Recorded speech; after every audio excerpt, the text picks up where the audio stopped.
الحمد لله رب العالمين والصلاة والسلام على رسوله الكريم وعلى آله وصحبه أجمعين وأشهد أن لا إله إلا الله وأشهد أن محمدا عبده ورسوله۔ صلاۃ میں، نماز میں سرزد ہونے والی غلطیاں اور کوتاہیاں ہماری گفتگو کا موضوع ہے۔ سابقہ درس میں ان غلطیوں کی نشاندہی کی گئی جن کا تعلق سجدے سے تھا۔ یہاں بالاختصار ایک مسئلے کی وضاحت کر کے، جس بارے میں سوال لاسٹ درس میں پوچھا بھی گیا تھا ہمارے ایک بھائی کی طرف سے، وہ مسئلہ ہے سجدے میں رفع الیدین کا کیا حکم ہے، سجدہ جاتے ہوئے اور سجدے سے اٹھتے ہوئے رفع الیدین کا کیا حکم ہے۔ صحیح بخاری اور مسلم کی روایت، عبداللہ بن عمر رضی اللہ تعالیٰ عنہ فرماتے ہیں، رسول اللہ صلی اللہ علیہ وسلم جب نماز شروع کرتے اپنے دونوں ہاتھوں کو کندھے تک اٹھاتے تھے۔ اس طرح جب رکوع کے لیے تکبیر کہتے اور جس وقت رکوع سے سر اٹھاتے سمیع اللہ لمن حمیدہ کہتے، اس وقت بھی رفع الیدین کرتے تھے۔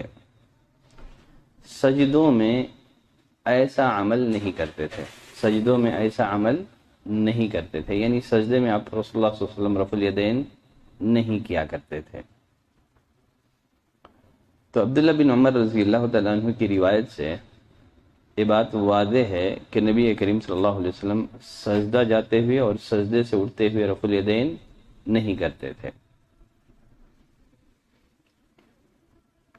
صحیح بخاری اور مسلم میں مالک بن حویرث رضی اللہ تعالیٰ عنہ کی روایت میں بھی وہ فرماتے ہیں، رسول اللہ صلی اللہ علیہ وسلم جس وقت تکبیر تحریمہ کہتے تو اپنے دونوں ہاتھوں کو کانوں تک بلند کرتے، جب رکوع کرتے تو اس وقت بھی اپنے ہاتھوں کو کانوں کے برابر کر لیتے، اور جب رکوع سے اٹھتے ہوئے سمیع اللہ لمن حمیدہ کہتے تب بھی اسی طرح کرتے تھے۔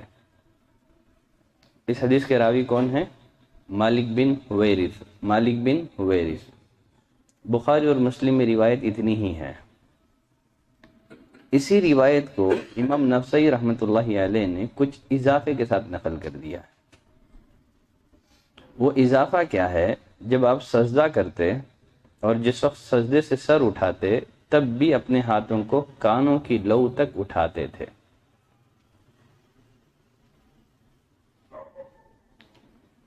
اب ہمارے پاس دو روایتیں، یہ روایت صحیح روایت ہے، شیخ البانی رحمۃ اللہ علیہ نے اس روایت کو صحیح قرار دیا ہے۔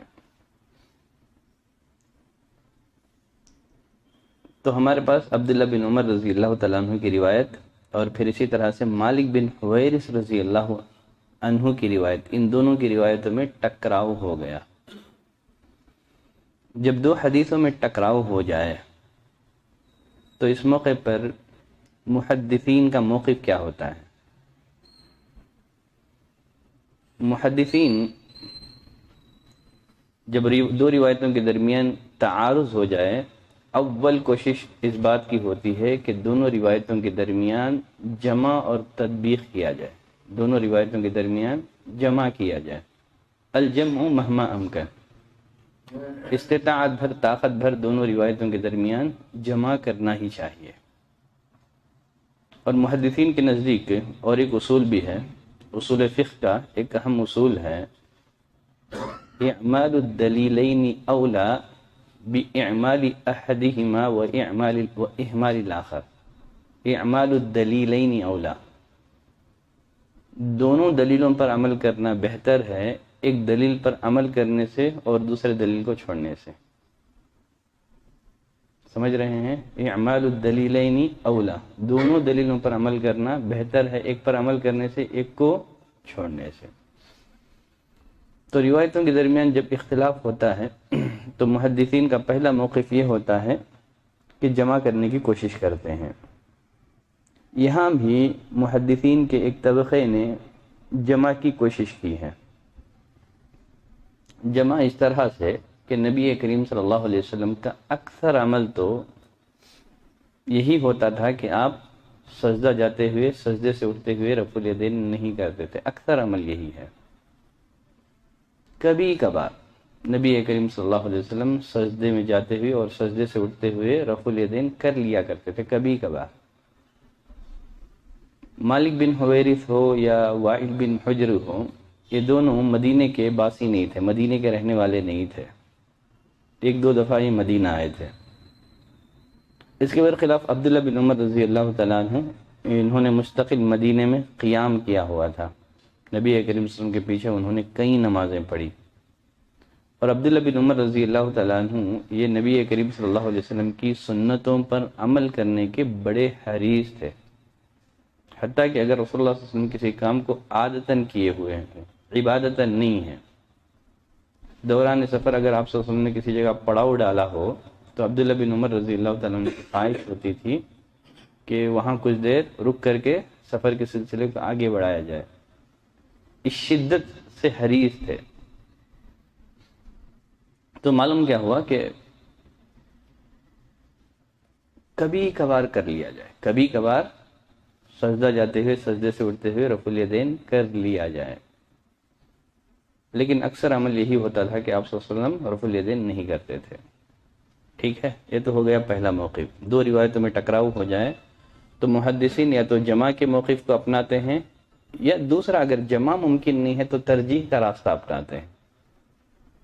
اگر ترجیح بھی ممکن نہیں ہے، اگر تاریخ کا علم ہو جائے تو پہلے آپ نے کون سی بات کہی تھی، بعد میں آپ نے کون سی بات کہی تھی، اگر قرائن سے تاریخ معلوم ہو جائے تو پھر نسخ کا راستہ اپناتے ہیں۔ تو دونوں روایتوں میں سے کسی ایک روایت کو ناسخ اور دوسری روایت کو منسوخ قرار دیا جاتا ہے۔ یہ نسخ کا راستہ کیا ہے؟ آخری میں، اور نسخ کا راستہ اس وقت اپنایا جائے گا جب کچھ قرائن ہو، جب کچھ قرائن ہو اس پر دلالت کر رہے ہوں، تاریخ کا علم ہو۔ جہاں تک ان دو روایتوں کے درمیان ہے، محدثین میں سے مجھے کسی کا قول نسخ میں نہیں ملا، یا تو جمع کے قائل ہیں یا تو ترجیح کے قائل ہیں۔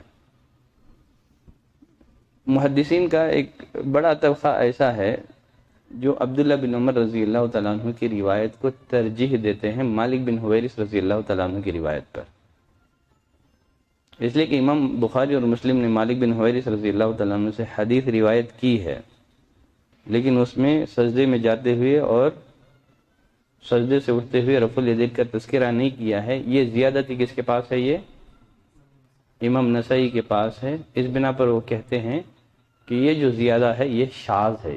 یہ کیا ہے؟ یہ شاذ ہے۔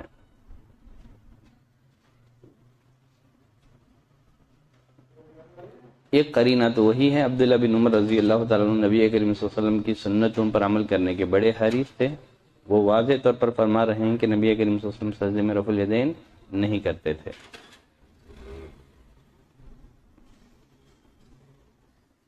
اور تو غرض دوسرا موقف اہل علم نے جو اختیار کیا ہے، ایک تو جمع کا موقف ہے اور دوسرا ترجیح کا موقف ہے۔ انہوں نے عبداللہ بن عمر رضی اللہ تعالیٰ عنہ کی روایت کو مالک بن حویرث رضی اللہ تعالیٰ عنہ کی روایت پر ترجیح دی ہے۔ یقیناً بخاری اور مسلم کی روایتیں یہ زیادہ قابل اعتماد ہیں بنسبت امام نسائی کی روایت کے، یہ زیادتی وہاں مذکور نہیں ہے۔ اور ساتھ ہی محدثین نے اس بات کی طرف بھی اشارہ کیا کہ راویوں کو شبہ ہو گیا ہے ادھر۔ وہ شبہ کیا ہے؟ تکبیر کے بجائے رفع الیدین کا ذکر کر دیا ہے۔ رسول اللہ صلی اللہ علیہ وسلم سجدے میں جاتے ہوئے اور سجدے سے اٹھتے ہوئے تکبیر کہتے تھے۔ اس طرح ہوا ہے روایتوں میں، کچھ مثالیں دے کر کے انہوں نے اپنے اس مسئلے کو واضح کیا ہے۔ کچھ روایتوں کے بارے میں محدثین نے کہا ہے کہ یہاں راویوں کو شبہ ہو گیا ہے، ان میں رفع الیدین کا ذکر نہیں ہے، تکبیر کا ذکر ہے، تو راوی نے شبہ سے کیا کر دیا ہے؟ تکبیر کے بجائے رفع الیدین کا ذکر کر دیا ہے۔ تو غرض تو محدثین کے دونوں قول ہیں، کسی نے جمع کا موقف اپنایا ہے، کسی نے ترجیح کا موقف اپنایا ہے۔ تو آپ ان دونوں موقفوں میں سے جس موقف کو چاہے اپنا سکتے ہیں، یا تو کبھی کبھار زندگی میں ایک دو دفعہ کر لو، یا تو پھر محدثین کا جو دوسرا موقف ہے اس کو اپناؤ۔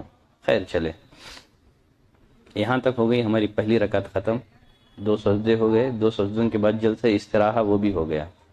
2 سجدوں کے بعد نبی کریم صلی اللہ علیہ وسلم دوسری رکعت اٹھنے سے قبل ہلکا سے بیٹھتے تھے، لیکن اس میں کوئی ذکر نبی کریم صلی اللہ علیہ وسلم سے ثابت نہیں ہے۔ یہاں ایک مسئلہ یہ ہے، 2 سجدوں کے بعد جب جلسے استراحہ کیا جائے گا، پھر دوسری رکعت کے لیے اٹھا جائے گا، تو کس طرح اٹھا جائے گا؟ اٹھنے کی کیفیت کیا ہے؟ کیسے اٹھیں گے؟ گھٹنوں کا سہارا لے کر کے یا ہاتھوں کا سہارا لے کر کے؟ ہاتھوں کا سہارا لے کر۔ تو اس بارے میں جو نبی کریم صلی اللہ علیہ وسلم سے جو صحیح روایتیں ہیں، ان میں اس بات کا تذکرہ ہے کہ نبی کریم صلی اللہ علیہ وسلم جب دوسرے سجدے سے اٹھتے تو زمین پر ہاتھ کی ٹیک لگا کر کے اٹھا کرتے تھے۔ مالک بن حویرث رضی اللہ تعالیٰ عنہ کی روایت، وہ فرماتے ہیں وَإِذَا رَفَعَ رَأْسَهُ عَنِ السَّجْدَةِ الثَّانِيَةِ، جب نبی کریم صلی اللہ علیہ وسلم دوسرے سجدے سے سر اٹھاتے، جَلَسَ وَاعْتَمَدَ عَلَى الْأَرْضِ، تو آپ صلی اللہ علیہ وسلم بیٹھ گئے، وَاعْتَمَدَ عَلَى الْأَرْضِ ثُمَّ قَامَا، زمین پر ہاتھ کی ٹیک لگا کر کھڑے ہو گئے، زمین پر ہاتھوں کی ٹیک لگا کر کھڑے ہو گئے۔ اور بعض روایتوں میں ہاتھوں کو رکھنے کا انداز بھی مذکور ہے، کیسے اٹھتے تھے، ہاتھوں کی کیفیت کیا تھی۔ یعنی آٹا گوندنے کے انداز میں آپ کی مٹھیاں بند ہوتی تھی، آٹا گوندنے کے انداز میں آپ کی مٹھیاں بند ہوتی تھی۔ ابو اسحاق حربی رحمۃ اللہ علیہ نے غریب الحدیث میں ایک روایت نقل کی ہے، وہ فرماتے ہیں ان النبی صلی اللہ علیہ وسلم کان یعجن فی الصلاۃ، آپ صلی اللہ علیہ وسلم نماز سے اٹھتے تو گویا آٹا گوندتے تھے، یعتمد علی یدیہ اذا قام، جب کھڑے ہوتے تو ہاتھوں کی ٹیک لگا کر کے کھڑے ہوتے تھے۔ تو آپ کے دونوں کے ہاتھوں کی کیفیت کیسے ہوتی تھی؟ گویا آپ آٹا گوند رہے ہیں، اس کیفیت کے ساتھ اٹھتے تھے۔ اس مفہوم کی روایت سنن الکبریٰ بیہقی میں بھی ہے، اس کی سند بھی صحیح ہے۔ اور طبرانی اوسط میں ازرق بن قیس وہ فرماتے ہیں کہ میں نے عبداللہ بن عمر رضی اللہ تعالیٰ عنہ کو دیکھا، وہ نماز میں آٹا گوندنے کی کیفیت سے اٹھتے تھے، جب وہ کھڑے ہونے لگتے ہاتھوں کو بند کر کے ان کی مٹھیوں کا ٹیک لگا کر کے کھڑے ہوتے تھے، جس طرح آٹا گوندنے والا مٹھیاں بناتا ہے۔ ٹھیک ہے، تو جب آپ دوسرا یعنی 2 سجدوں سے فارغ ہو جائیں پہلی رکعت کے، تو اٹھنے کی کیفیت کیا ہے؟ کچھ لوگ گھٹنوں کا سہارا لے کر کے اٹھتے ہیں، احناف کے پاس یہی کیفیت ہے نا۔ بقیہ جن روایتوں میں آپ صلی اللہ علیہ وسلم کے گھٹنوں کے بل کھڑے ہونے کا ذکر موجود ہیں، وہ روایتیں سندن ضعیف ہیں۔ عبد الجبار بن وائل بن حجر سے روایت کرتے ہیں کہ جب آپ صلی اللہ علیہ وسلم اٹھتے گھٹنوں کے بل اٹھتے تھے اور اپنے رانوں پر ٹیک لگاتے تھے، زمین کے بجائے رانوں پر ٹیک لگاتے تھے۔ یہ روایت منقطع ہے، عبد الجبار کا اپنے والد وائل بن حجر سے سماع ثابت نہیں ہے۔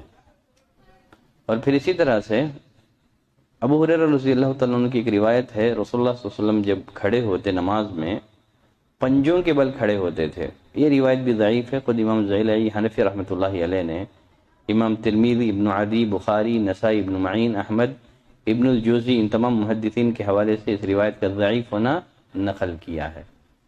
تو معلوم کیا ہوا کہ پہلی رکعت کے 2 سجدوں سے فارغ ہونے کے بعد کھڑے ہونے کی صحیح کیفیت یہ ہے کہ ہاتھوں کا ٹیک لگا کر کے کھڑے ہوں، یا تو آپ اس طرح جس طرح آٹا گوندنے والا اپنی مٹھیاں کرتا ہے، اس طرح بھی آپ کھڑے ہو سکتے ہیں، جس طرح بعض روایتوں میں اس کی وضاحت موجود ہے۔ ٹھیک ہے، مسئلہ واضح ہے؟ ٹھیک ہے، چلے آگے بڑھتے ہیں۔ بقیہ دوسری رکعت وہ تو پہلی رکعت کی طرح ہی مکمل دوسری رکعت کو آپ مکمل کریں گے۔ باقی اب مسئلہ یہ ہے، دوسری رکعت سے بھی فارغ ہو گئے آپ، تو پھر اس کے بعد تشہد کا معاملہ ہے، تشہد اول 2 رکعتوں سے فارغ ہو تو تشہد کریں۔ 4 رکعت اور مغرب کی 3 رکعت والی نماز میں 2 قعدے ہوتے ہیں، 2 بیٹھکیں ہوتے ہیں یا 2 تشہد ہوتے ہیں۔ پہلی 2 رکعت کے بعد جو تشہد کیا جاتا ہے اس کو تشہد اول، اس کو تشہد اول کہا جاتا ہے۔ تشہد اول میں بیٹھنے کی کیفیت کیا ہے؟ کیسے بیٹھیں گے تشہد اول میں؟ صحیح بخاری کی روایت ہے، ابو حمید الساعدی فرماتے ہیں فَإِذَا جَلَسَ فِي الرَّكْعَتَيْنِ، جب آپ صلی اللہ علیہ وسلم 2 رکعتوں کے بعد بیٹھتے، جَلَسَ عَلَى رِجْلِهِ الْيُسْرَى، لیفٹ پیر پر بیٹھتے تھے اور رائٹ پیر کو کھڑا کر لیتے تھے۔ اس میں تو کسی کا اختلاف نہیں ہے، نہ حنفی میں نہ شافعی میں، تقریباً سب لوگ اسی کیفیت کے ساتھ پہلی تشہد میں بیٹھتے ہیں۔ علامہ ابن القیم رحمۃ اللہ علیہ فرماتے ہیں تشہد اول میں نبی کریم صلی اللہ علیہ وسلم سے اس کیفیت کے علاوہ کوئی دوسری کیفیت ثابت نہیں ہے، اسی کیفیت سے آپ تشہد اول میں بیٹھا کرتے تھے۔ تشہد اول میں ہاتھوں کی کیفیت کیسی ہوگی؟ ہاتھ کہاں رکھیں گے آپ؟ اس بارے میں 2 طرح کی روایتیں ہیں، یا تو گھٹنوں پر رکھیں یا تو رانوں پر، دونوں درست ہے، گھٹنوں پر اور رانوں پر۔ صحیح مسلم کی روایت ہے، عبداللہ بن عمر رضی اللہ تعالیٰ عنہ فرماتے ہیں کان رسول اللہ صلی اللہ علیہ وسلم اذا جلس فی الصلاۃ، رسول اللہ صلی اللہ علیہ وسلم جب نماز میں بیٹھتے، وضع کفہ الیمنی علی فخذہ الیمنی، آپ صلی اللہ علیہ وسلم اپنے دائیں ہاتھ سے اپنے دائیں ہاتھ کے گھٹنوں کو پکڑ لیتے تھے، دائیں ہاتھ دائیں گھٹنے پر رکھتے تھے، وقبض اصابعہ کلہا، اور اپنے ساری انگلیوں کو بند کر لیتے تھے اور شہادت کی انگلی سے اشارہ کرتے تھے، ووضع کفہ الیسری علی فخذہ الیسری، آپ لیفٹ ہینڈ کو لیفٹ پیر کے گھٹنوں پر رکھ لیتے تھے، تو اس میں گھٹنوں کا ذکر ہے، رانوں پر بھی رکھا جا سکتا ہے، جیسے صحیح مسلم کی روایت ہے، عبداللہ بن زبیر رضی اللہ تعالیٰ عنہ فرماتے ہیں ان رسول اللہ صلی اللہ علیہ وسلم وضع یدہ الیسری علی رکبتہ الیسری، رسول اللہ صلی اللہ علیہ وسلم نے اپنے لیفٹ ہینڈ کو لیفٹ پیر کے رانوں پر رکھا اور دائیں ہاتھ کو دائیں رانوں پر رکھا اور آپ نے انگلی سے اشارہ کیا۔ تو دونوں طریقے جائز ہیں، یا تو آپ گھٹنوں پر رکھیں یا تو آپ گھٹنوں کے تھوڑا سا اوپر رانوں کے اوپر رکھیں، دونوں طریقے سے نبی کریم صلی اللہ علیہ وسلم سے ثابت ہے۔ بقیہ تشہد میں انگلیاں کیسے ہوں؟ تشہد میں انگلیاں کیسے ہوں؟ جہاں تک معاملہ ہے بائیں ہاتھ کی انگلیاں، صحیح مسلم کی روایت ہے، عبداللہ بن عمر رضی اللہ تعالیٰ عنہ فرماتے ہیں ان نبی صلی اللہ علیہ وسلم کان اذا جلس فی الصلاۃ وضع یدہ علی رکبتہ، رسول اللہ صلی اللہ علیہ وسلم جب نماز میں بیٹھتے تو آپ اپنے ہاتھ اپنے گھٹنوں پر رکھ دیتے تھے، ورفع اصبعہ الیمنی التی تلی الابہام، آپ اپنی شہادت کی انگلیوں کو جو ابہام کے قریب ہے، انگوٹھوں کے قریب ہے، اس کو اٹھا لیتے تھے، فدعا بہا، اس سے دعا کرتے تھے، ویدہ الیسری علی رکبتہ الیسری باسطها علیہا، لیفٹ ہینڈ کو لیفٹ گھٹنوں پر رکھتے تھے، باسطها علیہا، انگلیوں کی کیفیت کیسے ہوتی تھی؟ انگلیاں کھلی ہوئی ہوتی تھی، بند نہیں ہوتی تھی بلکہ کھلی ہوئی ہوتی تھی۔ یہ تو ہو گیا لیفٹ ہاتھ کی انگلیوں کی کیفیت، یہ تو کھلی ہوئی رہنی چاہیے، بند نہیں کریں گے آپ۔ بقیہ دائیں ہاتھ کی انگلیاں کیسے ہوں؟ کچھ لوگ دائیں ہاتھ کی انگلیوں کو بھی بائیں ہاتھ ہی کی طرح رکھتے ہیں، حالانکہ یہ غلط ہے، سنت رسول کے خلاف ہے۔ دائیں ہاتھ کی جو انگلیاں ہیں اس کو کیسے رکھیں گے، اس بارے میں 3 طرح کی روایتیں ہیں۔ کتنی طرح کی؟ 3 طرح کی۔ ایک روایت میں جو کہ صحیح مسلم کی روایت ہے، اس میں ذکر ہے کہ وَعَقَدَ 53، آپ صلی اللہ علیہ وسلم اپنے دائیں ہاتھ کو دائیں گھٹنے پر اس طرح رکھتے جیسے 53 بنا ہوا ہو، 53 بنا ہوا ہو۔ 53 کیسے بناتے ہیں؟ 53 بنانے کا طریقہ یہ ہے، 53 ہے۔ اگر عرب کے لوگ اگر 53 کے عدد کو اشارہ کرنا ہوتا تو یہ 3 انگلیاں بند کر لیتے تھے۔ کتنی؟ اور یہ انگوٹھا جو ہے نا، اس کو یہاں سے گزار دیتے تھے، شہادت کی انگلی کے نیچے سے گزار دیتے تھے۔ تو گویا یہ کیا ہو گیا، یہ جو نشان ہے یہ 53 کا ہو گیا۔ ٹھیک ہے، یہ تو اس کیفیت کے ساتھ رکھیں جیسا کہ صحیح مسلم کی روایت میں ہے۔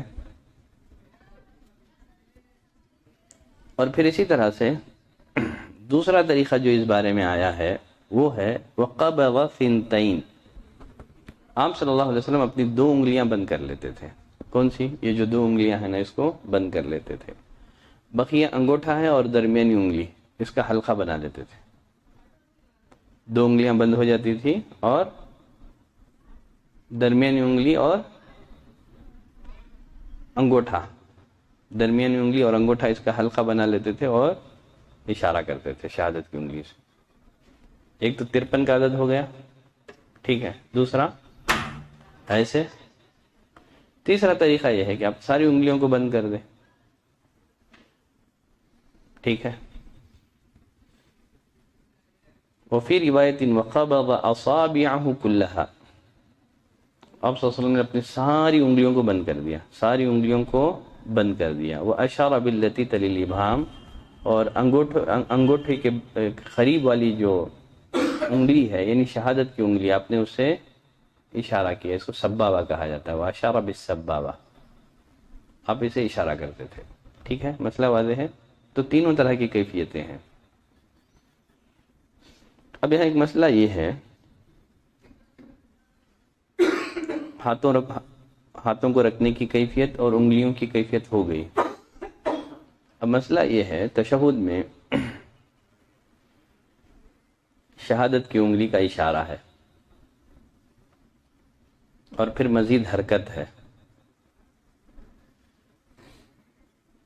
نبی کریم صلی اللہ علیہ وسلم شہادت کی انگلی سے اشارہ کرتے تھے، صحیح مسلم کی روایت ہے، وَأَشَارَ بِإِصْبِعِهِ، آپ صلی اللہ علیہ وسلم تشہد میں شہادت کی انگلی سے اشارہ کیا کرتے تھے۔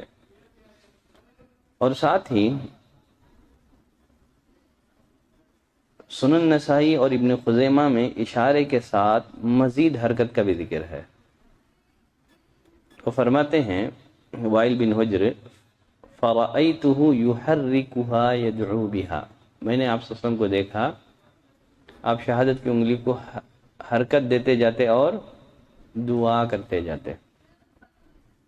شیخ صالح عثیمین رحمۃ اللہ علیہ فرماتے ہیں کہ تشہد کرتے ہوئے جہاں جہاں دعائیہ کلمات ہوں وہاں وہاں حرکت دی جائے گی، جہاں دعا ہو۔ یدعو بہا سے استدلال کیا ہے، یحرک اصبعہ، آپ شہادت کی انگلی کو حرکت دیتے جاتے تھے اور دعا کرتے جاتے تھے۔ جہاں دعا ہو، اللہ سے کوئی چیز مانگی جا رہی ہو، وہاں حرکت دینا ہے، بقیہ جگہ خاموش رہنا ہے۔ تو یدعو کے الفاظ سے شیخ صالح عثیمین رحمۃ اللہ علیہ نے یہ استدلال کیا ہے۔ تو اشارہ کریں گے، اور سنن نسائی وغیرہ کی روایت میں آپ اشارہ کرتے تھے، ولا یحرکوها، حرکت نہیں دیتے تھے، یہ الفاظ بھی آئے ہیں۔ لیکن یہ جو الفاظ ہیں شیخ البانی رحمۃ اللہ علیہ نے تمام المنہ میں، علامہ ابن القیم نے زاد المعاد میں، اور پھر اسی طرح سے پاکستان کے زبیر علی زئی، ان تمام نے اس روایت کو ضعیف اور اس زیادتی کو شاذ قرار دیا۔ یہ روایتیں ضعیف ہیں جس میں اس بات کا ہے کہ حرکت نہیں دیتے تھے۔ بعض علماء سلف کی بھی رائے یہ ہے کہ صرف اشارہ کیا جائے گا، حرکت نہیں دیا جائے گا۔ کچھ نے اس روایت کو ترجیح دی ہے جس میں ولا یحرکوها ہے کہ آپ حرکت نہیں دیتے تھے، اور بعض محدثین نے جس میں حرکت کا ذکر ہے اس کو ترجیح دی ہے، یحرکوها ويدعو بها۔ اتنا تو ہے، حرکت میں کسی کا اختلاف نہیں ہے، اور حرکت شروع سے لے کر کے آخر تک ہوگی، حرکت شروع سے لے کر کے آخر تک ہوگی۔ اور سنن نبی داؤد کی روایت میں ہے، نبی کریم صلی اللہ علیہ وسلم جب آپ اشارہ کرتے، لا یجاوز بصرہ اشارتہ، آپ کی نگاہ آپ کی اشارے سے ہٹتی نہیں تھی۔ آپ مکمل نماز سجدے والی جگہ میں دیکھتے تھے، لیکن تشہد میں آپ کی نگاہ کہاں ہوتی تھی؟ انگلی پر ہوتی تھی، اسی پر آپ کی نگاہ ہوتی تھی۔ یہ محض اشارہ نہیں ہے. عبداللہ بن عمر رضی اللہ تعالیٰ عنہ کی روایت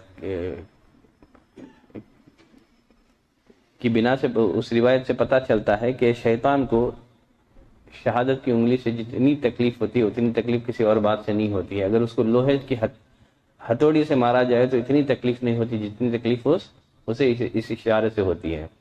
اس لیے کہ اشارہ محض اشارہ نہیں ہے بلکہ اس میں گویا بندہ اللہ کے اکیلے ہونے کی گواہی دے رہا ہے. ٹھیک ہے.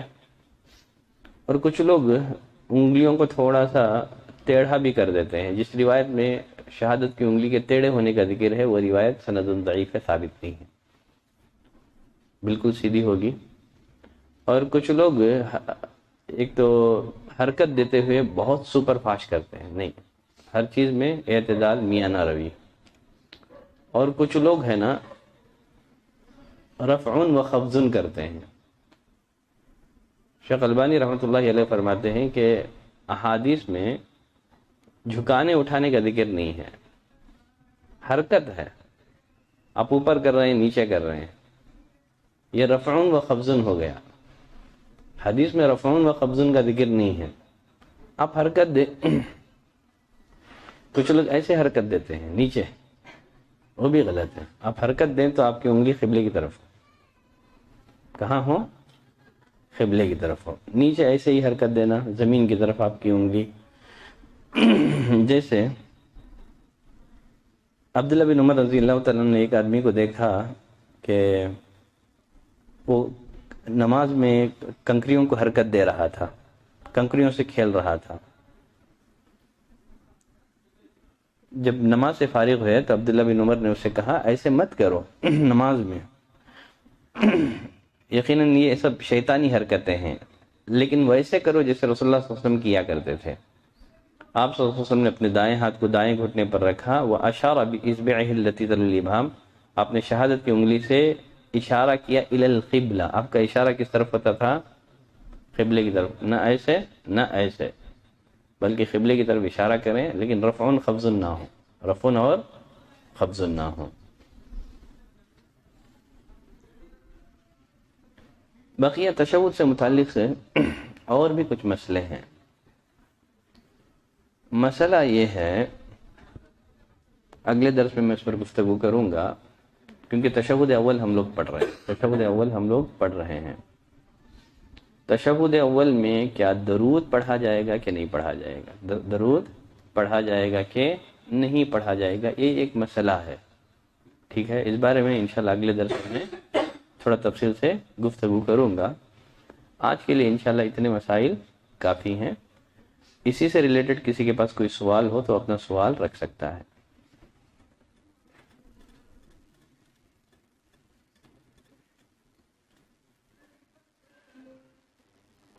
چلے الحمدللہ، کسی کے پاس کوئی سوال نہیں ہے. ہاں وہ بھی ایک صحیح بات ہے. کچھ لوگ صرف اشہد ان لا الہ الا اللہ پر